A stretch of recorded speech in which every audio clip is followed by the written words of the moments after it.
We all walk our own path on this earth. The choices we make, to turn left instead of right, to work in one profession or another, to love this person or that one. These determine the terrain of our journey, but never its destination. And we all walk our own path in eternity.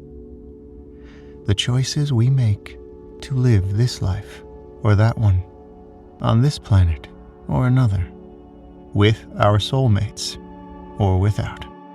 These determine the elevation of our journey, but never its worth. You are an emanation of the universal consciousness, or more simply, you are a child of God, of immeasurable worth, both in life and in eternity. When you were born does not matter. Into what circumstances is inconsequential. The unfolding of your soul does not require ideal conditions. Rather, your unfoldment is a natural consequence of your presence, your willingness to be a witness on this earth, in this body, here, now. So be here, now. Witness as much of this moment as you can. The weight of your body, the lightness of your breath, the substance of your surroundings, the pulse of the city, the hum of nature, the rough-hewn incandescence of humanity. Breathe. The present moment, this moment, is a paradise.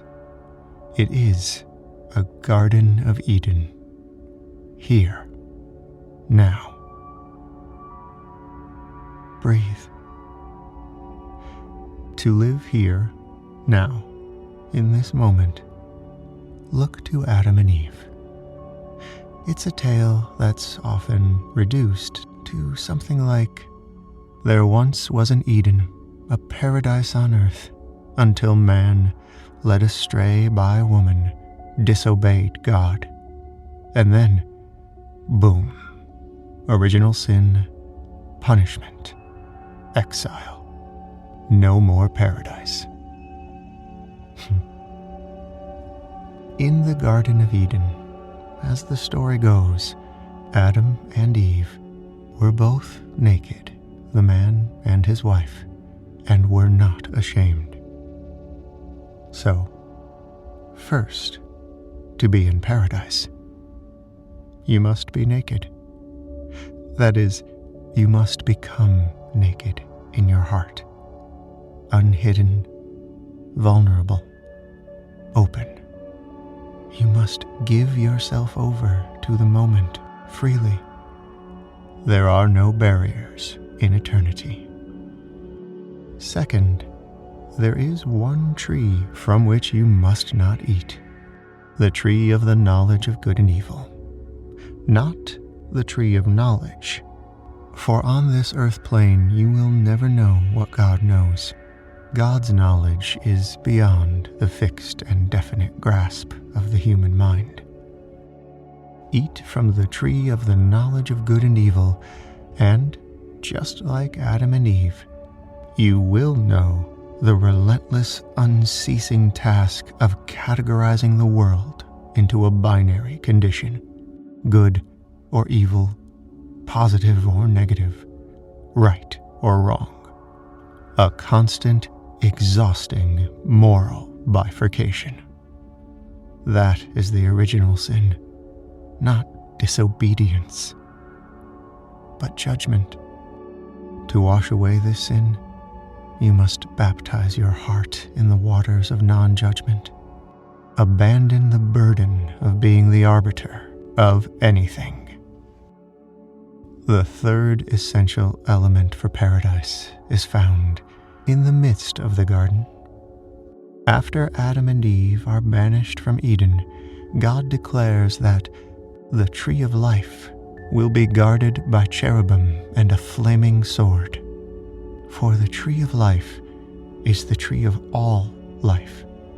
To eat of its fruit is to dissolve your ego, your sense of separateness. To eat of its fruit is to recognize you are of the universe, just as the fruit is of the tree. To eat of its fruit is to live forever, not eternally, but in the eternal now. Whenever you feel the need, return to the garden in your mind. Consume your fill of this fruit. Naked and unashamed, brave the cuts of the fiery blade and the swooping terrors of celestial guardians. We all walk our own path. The choices we make: to have an open heart, to abandon judgment, to breathe in the whole of life, these determine not the toil of our brief moments on earth, but the joy of an eternal now in the kingdom of heaven.